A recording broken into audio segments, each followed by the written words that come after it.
ನಮಸ್ಕಾರ. ಕನ್ನಡಪ್ರಭ.com ನ್ಯೂಸ್ ಬುಲೆಟಿನ್ಗೆ ಸ್ವಾಗತ. Camera person Vinod Kumar ಜೊತೆ ನಾನು ಶ್ರೀನಿವಾಸ್. ಇಂದಿನ ಪ್ರಮುಖ ಸುದ್ದಿಗಳು: ಶಿಕ್ಷಣ, ಪೊಲೀಸ್ ಮತ್ತು ಆರೋಗ್ಯ ಸೇರಿದಂತೆ ವಿವಿಧ ಇಲಾಖೆಗಳಲ್ಲಿನ 2 ಲಕ್ಷಕ್ಕೂ ಹೆಚ್ಚಿನ ಖಾಲಿ ಹುದ್ದೆಗಳನ್ನು ರಾಜ್ಯ ಸರ್ಕಾರ ಭರ್ತಿ ಮಾಡಬೇಕೆಂದು ಆಗ್ರಹಿಸಿ ಅಖಿಲ ಕರ್ನಾಟಕ ರಾಜ್ಯ ವಿದ್ಯಾರ್ಥಿ ಸಂಘ ಮತ್ತು ಬಿಜೆಪಿ ಕಾರ್ಯಕರ್ತರ ನೇತೃತ್ವದಲ್ಲಿ ಸಾವಿರಾರು ಮಂದಿ ಧಾರವಾಡದಲ್ಲಿ ಇಂದು ಪ್ರತಿಭಟನೆ ನಡೆಸಿದರು.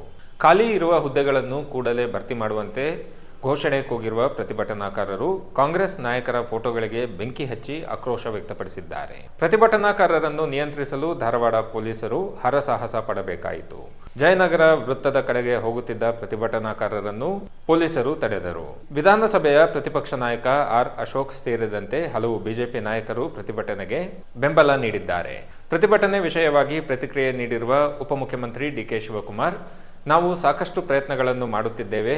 ಉದ್ಯೋಗ ಸಿಗದೇ ಇರುವುದಕ್ಕೆ ನಾವು ಗ್ಯಾರಂಟಿ ಅಡಿಯಲ್ಲಿ ವಿದ್ಯಾರ್ಥಿಗಳಿಗೆ 3,000 ರೂಪಾಯಿ ನೀಡುತ್ತಿದ್ದೇವೆ ಎಂದು ಹೇಳಿದ್ದಾರೆ. ಇನ್ನು ಪ್ರತಿಭಟನೆ ಬೆನ್ನಲ್ಲೇ ವಯೋಮಿತಿ 5 ವರ್ಷ ಸಡಿಲಿಕೆಯನ್ನು ಸಿಎಂ ಘೋಷಿಸಿದ್ದಾರೆ.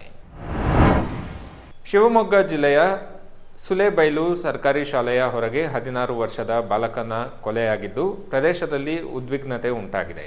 ಉರಗದೂರಿನ ಸರ್ಕಾರಿ ಪ್ರೌಢಶಾಲೆಯ SSLC ವಿದ್ಯಾರ್ಥಿ ಸಂಕೇತ್ ಪರೀಕ್ಷೆಗೆ ಮುನ್ನ ವಿಶೇಷ ತರಗತಿಗೆ ಹಾಜರಾದ ನಂತರ ಈ ಘಟನೆ ಸಂಭವಿಸಿದೆ.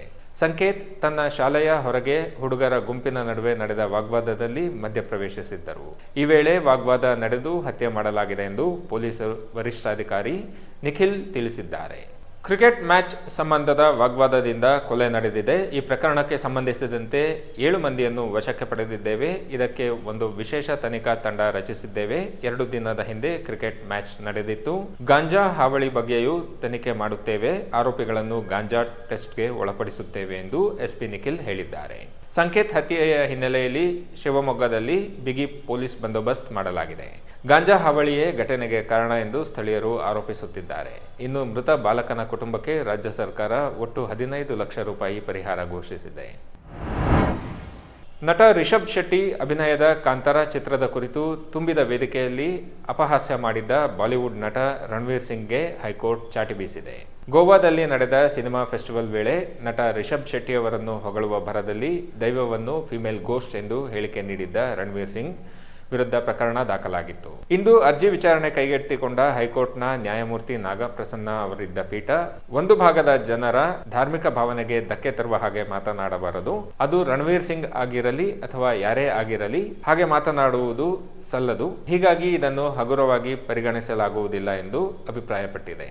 ಮುಂದಿನ ಆದೇಶದವರೆಗೆ ಯಾವುದೇ ಬಲವಂತದ ಕ್ರಮ ಜರುಗಿಸದಂತೆ ಆದೇಶ ನೀಡಿದ್ದು ಮಾರ್ಚ್ 2ಕ್ಕೆ ಅರ್ಜಿ ವಿಚಾರಣೆಯನ್ನು ಮುಂದೂಡಲಾಗಿದೆ. 16 ವರ್ಷದೊಳಗಿನ ಮಕ್ಕಳಿಗೆ ಮೊಬೈಲ್ ಫೋನ್ ಬಳಕೆಯನ್ನು ನಿಷೇಧಿಸುವ ವಿಚಾರ ಇನ್ನು ಚರ್ಚೆಯ ಹಂತದಲ್ಲಿದೆ ಎಂದು ಉಪಮುಖ್ಯಮಂತ್ರಿ ಡಿಕೆ ಶಿವಕುಮಾರ್ ಹೇಳಿದ್ದಾರೆ. ಸುದ್ದಿಗಾರರೊಂದಿಗೆ ಮಾತನಾಡಿದ ಅವರು, ಈ ಬಗ್ಗೆ ಪೋಷಕರಿಂದಲೂ ಒತ್ತಡವಿದ್ದು ಅನೇಕ ದೇಶಗಳಲ್ಲಿ ಈ ಕ್ರಮವನ್ನು ಕೈಗೊಳ್ಳಲಾಗಿದೆ. ಇಲ್ಲೂ ಈ ಬಗ್ಗೆ ಚರ್ಚೆ ನಡೆಯುತ್ತಿದೆ ಎಂದು ಹೇಳಿದರು. ನಮ್ಮ ಶಾಲೆಗಳಲ್ಲಿ ಮೊಬೈಲ್ ನಿಷೇಧ ಮಾಡಿದ್ದೇವೆ. ಮೊಬೈಲ್ಗಳ ದುರುಪಯೋಗ ಹೇಗೆ ನಡೆಯುತ್ತಿದೆ ಎಂಬುದನ್ನು ವಿವರಿಸಲು ಸಾಧ್ಯವಿಲ್ಲ. ಅದಕ್ಕಾಗಿಯೇ ಈ ಕುರಿತು ಚರ್ಚೆಗಳು ನಡೆಯುತ್ತಿವೆ.